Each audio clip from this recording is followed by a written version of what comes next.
6 ہجری کا واقعہ ہے، ان کی زندگی کے جو واقعات ہیں وہ شروع ہوتے ہیں 6 ہجری سے۔ 6 ہجری کا جو ٹائم پیریڈ ہے وہ ٹائم پیریڈ ہے جب نبی صلی اللہ علیہ وسلم نے صلح حدیبیہ کے اندر داخل ہو چکے تھے، اور قریش کے ساتھ ایک طرح کی جنگ بندی ہو چکی تھی۔ نبی صلی اللہ علیہ وسلم نے اس جنگ بندی کے ٹائم پیریڈ کو استعمال کیا اور دنیا کے بڑے بڑے بادشاہوں کو خط و کتابت شروع کی، ان کو خط لکھنے شروع کیے، تاکہ ان کو اسلام کی طرف ہم دعوت دے چکے ہیں۔ آپ لوگ شیئر کر دیں، میں واٹس ایپ پہ بھی انٹر نہیں ہو پاؤں گا، میرا موبائل فون یوز ہو رہا ہے۔ تو نبی صلی اللہ علیہ وسلم نے اپنے جن صحابہ کو منتخب فرمایا کہ وہ ان کا خط لے کر دنیا کے بڑے بڑے بادشاہوں کے پاس جائیں گے، ان میں سے منتخب ہونے والے ایک صحابی حضرت عبداللہ بن حذافہ رضی اللہ تعالی عنہ ہیں، جن کے بارے میں آج ہم پڑھ رہے ہیں۔ عبداللہ بن حذافہ کو چوز کیا گیا کہ وہ نبی صلی اللہ علیہ وسلم کا خط مبارک لے کر جائیں گے ایران کے بادشاہ کے پاس۔ ایران کے جو بادشاہ ہے اس کا نام ایران کے پاس لے کر جائیں گے۔ اب پرابلم یہ ہے کہ ایران کا جو بادشاہ ہے ان کا نام کسریٰ ہے، اور نبی صلی اللہ علیہ وسلم جو ہیں انہوں نے عبداللہ بن حذافہ کو چوز کیا، اور اس زمانے میں ایران ایک بہت بڑی طاقت سمجھا جاتا تھا۔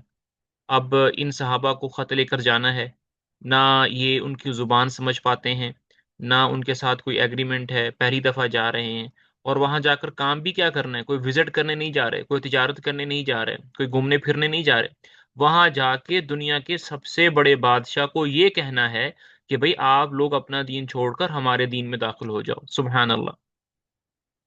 مطلب اتنا زیادہ کانفیڈنس چاہیے اس کے لیے، اور وہ صحابہ کے اندر تھا، کیونکہ جو آدمی سچا ہوتا ہے، جس کو پتا ہے کہ ہم سچائی پر ہیں، ہم حق پر ہیں، اللہ تعالیٰ ان کو یہ اعتماد دیتے ہیں۔ تو حضرت عبداللہ بن حذافہ نے اپنا سامان وغیرہ تیار کیا، سواری تیار کی، گھر والوں کو الوداع کہا اور اس سفر پر چل پڑے۔ جب عبداللہ بن حذافہ فارس کے بادشاہ کے پاس پہنچے تو ان کا جو محل ہے وہ سجا ہوا ہے، کارپٹ بچھے ہوئے ہیں، پردے جو ہیں وہ لٹک رہے ہیں، اور سب لوگوں نے بڑے ہی سونے چاندی کے ہار پہن رکھے ہیں، زیب و آرائش اور زینت اور کیا کیا چیزیں جو ہیں ان کے محل میں ہیں۔ عبداللہ بن حذیفہ اجازت لینے کے بعد ان کے محل کے اندر داخل ہوئے تو آگے بادشاہ ہے، سائڈوں پر وزراء ہیں، سب نے بہترین لباس پہنے ہوئے ہیں، لیکن عبداللہ بن حذیفہ سر پر پگڑی باندھی ہوئی ہے، اور بالکل ہی معمولی سا لباس ہے، اور چلتے ہوئے آ رہے ہیں۔ اور جیسے ہی کسریٰ نے بادشاہ نے عبداللہ بن حذافہ کو آتے ہوئے دیکھا تو ایک آدمی کو کہا کہ ان کے ہاتھ میں جو خط ہے وہ لے لیں، لیکن عبداللہ بن حذافہ نے ان کے آدمی کو خط دینے سے منع کر دیا اور کہا کہ مجھے ہمارے نبی صلی اللہ علیہ وسلم نے یہ حکم فرمایا ہے کہ یہ خط میں براہ راست کسریٰ کے ہاتھ میں دوں گا، کسی اور کو نہیں دوں گا۔ تو اس آدمی کو پیچھے کر دیا گیا، اور عبداللہ بن حذافہ نے سیدھا کسریٰ کے ہاتھ میں وہ خط تھما دیا۔ پھر کسریٰ نے ایک عربی بولنے والے کو بلایا اور کہا کہ وہ کتاب کو کھولے اور پڑھ کر سنائے۔ جیسے ہی خط پڑھا گیا، بسم اللہ الرحمن الرحیم، من محمد رسول اللہ الی کسریٰ عظیم فارس، بسم اللہ کے بعد لکھا تھا یہ محمد رسول اللہ کی طرف سے خط ہے کسریٰ جو کہ فارس کا بہت بڑا بادشاہ ہے۔ سلام علی من اتبع الہدی، سلامتی ہو اس پر جو کہ ہدایت کو اختیار کرے۔ ابھی یہاں تک ہی خط پڑا گیا تھا تو کسریٰ کو غصہ آ گیا، اور غصہ اس بات پر آیا کہ محمد نے صلی اللہ علیہ وسلم خط میں اپنا نام پہلے کیوں لکھا، میرے نام سے پہلے اپنا نام کیوں لکھا۔ اس بات پر اس کو غصہ آ گیا، اور اس نے باقی خط پڑھنا گوارا بھی نہیں کیا، اور اس ٹرانسلیٹر کے ہاتھ سے خط کو پکڑا اور اس کو ٹکڑے ٹکڑے کر دیا، اور کہا کہ کیا مجال ہے کہ وہ ایک معمولی سا آدمی اٹھ کر خط لکھتا ہے، اور خط میں اپنے نام کو پہلے لکھتا ہے، میرے نام کو بعد میں لکھتا ہے، اس کی یہ مجال۔ اور پھر اس نے اپنے ایک آدمی کو کہا کہ یہ جو عبداللہ بن حذافہ ہے، یہ جو اس آدمی کا خط لے کر آیا ہے، اس کو ہمارے دربار سے نکال دو۔ تو عبداللہ بن حذافہ کو ان کے دربار سے نکال دیا گیا۔ عبداللہ بن حذافہ باہر نکلے، سواری پر بیٹھے اور مدینہ کی طرف سفر شروع کر دیا، اور ان کو پورا اعتماد تھا کہ بھئی میں نے اللہ کے نبی کا خط پہنچا دیا، اب میرے ساتھ جو ہوگا وہ ہوگا، اگر میں مار دیا جاؤں تو بھی کوئی بات نہیں، زندہ بچ جاؤں تو کوئی بات نہیں، اصل مقصد نبی کا خط پہنچانا تھا اور وہ میں نے پہنچا دیا۔ تھوڑا ٹائم گزرا، جو کسرا تھا، بادشاہ تھا، اس کا ذرا غصہ ٹھنڈا ہوا، اس نے کہا کہ یہ جو آدمی خط لے کر آیا تھا اس کو لے کر آؤ۔ اب لوگ عبداللہ بن حذافہ کے پیچھے بھاگے، لیکن عبداللہ بن حذافہ جو تھی ان کو دیر ہو چکی تھی، اور وہ کسرا فارس کی حدود سے باہر نکل چکے تھے۔ فوجی ان کو ڈھونڈتے رہے کسرا کے، لیکن عبداللہ بن حذافہ ان کو نہیں ملے، یہاں تک کہ وہ جزیرہ عرب میں داخل ہو گئے، مدینہ پہنچ گئے، نبی صلی اللہ علیہ وسلم کو ساری خبر سنائی اور بتایا کہ آپ کا خط انہوں نے پھاڑ دیا۔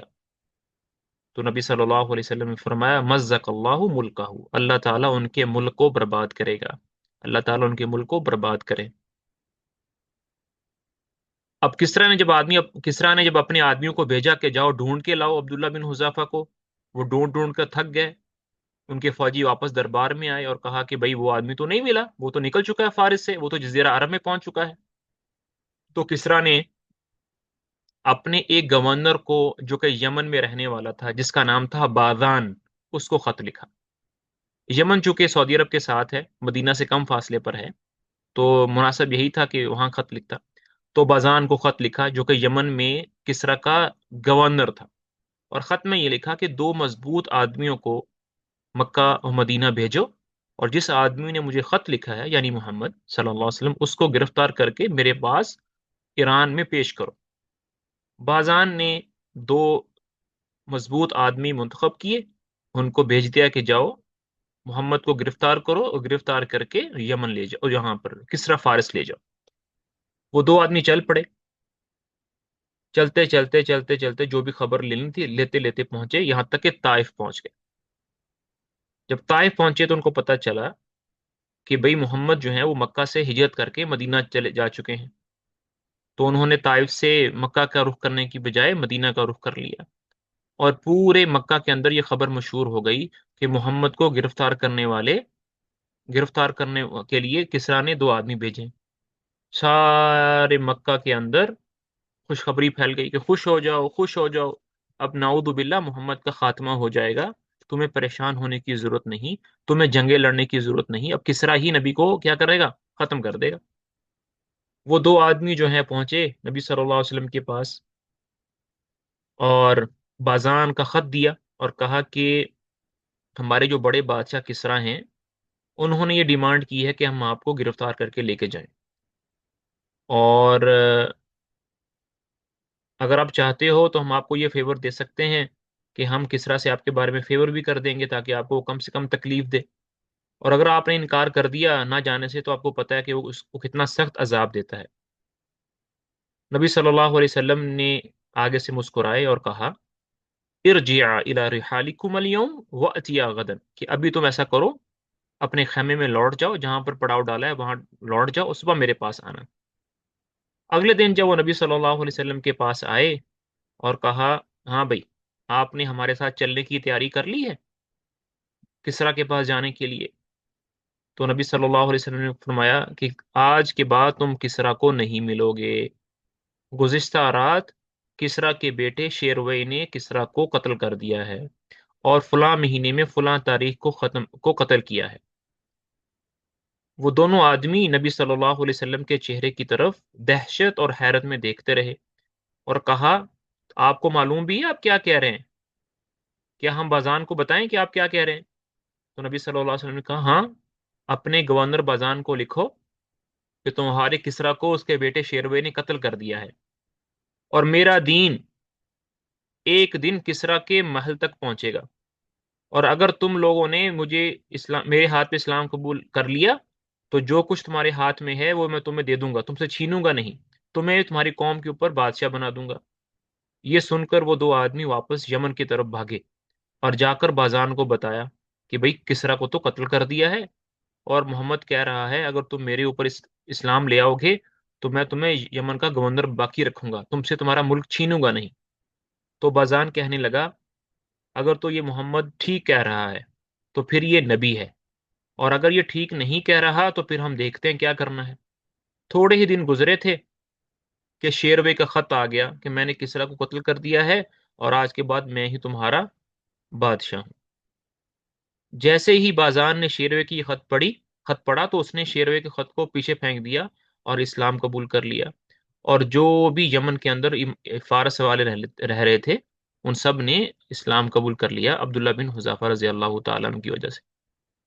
بعض کتابوں میں آتا ہے کہ جب بازان کے جو آدمی تھے وہ پہنچے نبی صلی اللہ علیہ وسلم کے پاس، تو ان کی بڑی بڑی مونچھیں تھی اور داڑھی بالکل مونڈی ہوئی تھی۔ تو نبی صلی اللہ علیہ وسلم نے ان کے حلیے کی طرف دیکھا اور کہا یہ تم نے کیا حلیہ بنا رکھا ہے کہ مونچھیں بڑی بڑی ہیں اور داڑھی بالکل مونڈی ہوئی ہے؟ تو وہ دو آدمیوں نے کہا کہ ہمارے رب نے، ہمارے آقا نے ہمیں اسی طرح کا حلیہ اختیار کرنے کا کہا ہے۔ نبی صلی اللہ علیہ وسلم نے پوچھا تمہارا بادشاہ کون ہے؟ کون ہے تمہارا آقا؟ کہا کسریٰ۔ لیکن نبی صلی اللہ علیہ وسلم نے فرمایا میرے اللہ نے مجھے یہ حکم دیا ہے کہ داڑھی بڑھاؤ اور مونچھیں کٹو۔ فارس کے جو لوگ تھے جو آگ کی پوجا کرتے تھے ان کا حلیہ یہی تھا کہ مونچھیں ان کی بڑی بڑی ہوتی تھی اور داڑھی ان کی بالکل نہیں ہوتی تھی۔ یہ سٹوری ہے عبداللہ بن حذافہ کی کسریٰ کے بادشاہ کے پاس جانے کی۔ اللہ تعالیٰ نے عبداللہ بن حذافہ کو ایک اور موقع دیا دنیا کے ایک بہت بڑے بادشاہ کے پاس جانے کے لیے۔ وہ بادشاہ تھا روم کا، جسے ہم کیسر کہتے ہیں۔ دنیا کے اندر دو ہی بڑے بادشاہ گزرے تھے اس زمانے میں، ایک کسریٰ جو کہ فارس کا تھا، اور دوسرا بادشاہ وہ روم کا جسے ہم کیسر کے نام سے پہچانتے ہیں۔ اللہ تعالیٰ نے عبداللہ بن حذیفہ کو کیسر کے محل میں جانے کا موقع دیا، لیکن یہ موقع تب دیا جب اللہ کے نبی کا انتقال ہو گیا، ان کے بعد ابو بکر کا انتقال ہو گیا، اور اس کے بعد خلافت ملی حضرت عمر بن خطاب کو۔ عمر بن خطاب کے زمانے میں انہوں نے ایک لشکر بھیجا کیسر کے خلاف جنگ کرنے کے لیے۔ عبداللہ بن حذیفہ بھی اس لشکر کے اندر تھے۔ گرفتار ہو گئے، گرفتار ہونے کے بعد کیسر کے محل میں پہنچ گئے، اور عبداللہ بن حذیفہ بھی تھے، کچھ اور بھی صحابہ تھے جو قید ہو کر ان کے ساتھ گئے۔ عبداللہ بن حذیفہ بھی ان کے ساتھ گئے، تو وہاں پر ایک واقعہ پیش آیا، وہ سنتے ہیں۔ جب قید ہو کر گئے وہاں پر، تو کیسر کا جو بادشاہ تھا، کیسر جو تھا بادشاہ تھا روم کا، وہ عبداللہ بن حذافہ کے چہرے کی طرف دیکھتا رہا، اور کچھ دیر دیکھنے کے بعد کہا کہ میں تمہیں ایک آپشن دیتا ہوں، اگر وہ آپشن اختیار کر لو تو تمہاری خیر ہے، تمہاری بچت ہے، ورنہ نہیں ہے۔ عبداللہ بن حذافہ نے کہا کیا آپشن ہے آپ کے پاس؟ کہا کہ آپشن یہ دیتا ہوں کہ تم اسلام چھوڑ دو اور عیسائیت اختیار کر لو، اور اگر تم ایسا کر لو گے میں تمہارا راستہ چھوڑ دوں گا اور تمہارا اعزاز و اکرام کروں گا۔ عبداللہ بن حذافہ نے کہا کہ جو آپشن تم دے رہے ہو مجھے یہ بالکل قبول نہیں ہے، اس سے زیادہ اچھی تو مجھے موت ہے۔ کیسر نے کہا اچھا، میں دیکھ رہا ہوں کہ تم بہت ہی عزت دار اور عزت نفس رکھنے والے شخص ہو، میں تمہیں دوسرا آپشن دیتا ہوں کہ اگر تم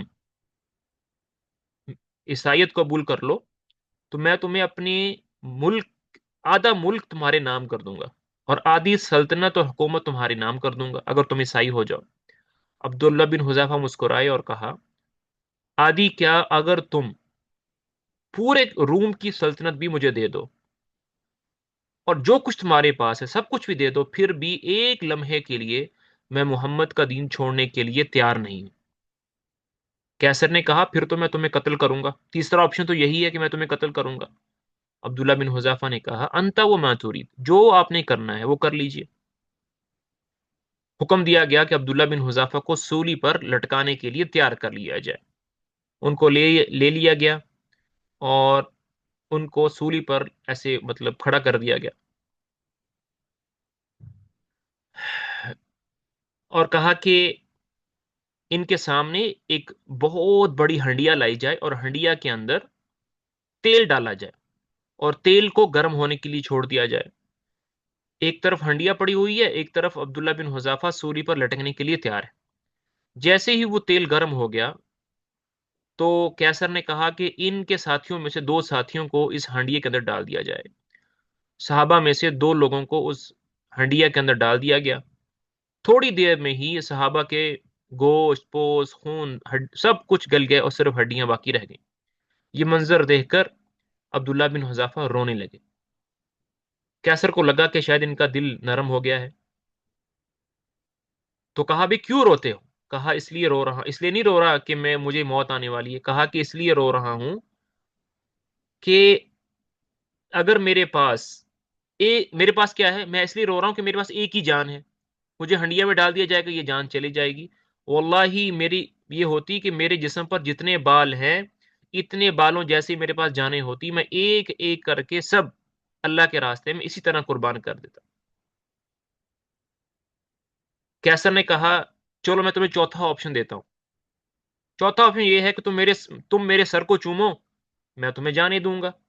عبداللہ بن حذافہ نے کہا، اور باقی جو غلام ہیں، باقی جو قیدی ہیں صحابہ، وہ کہا ان کو بھی جانے دوں گا۔